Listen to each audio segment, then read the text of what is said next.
Want to know how to enter training mode in Paladins? Well, no worries. In this video, I'm going to show you an easy step-by-step guide on how you can do it. It's super simple and in a minute, so let's get straight to it.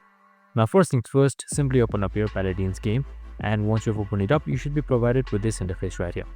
So once you're under this interface, by default, you should be on the main menu, and on the leftmost side, you should be seeing something known as play. So you can just simply select it.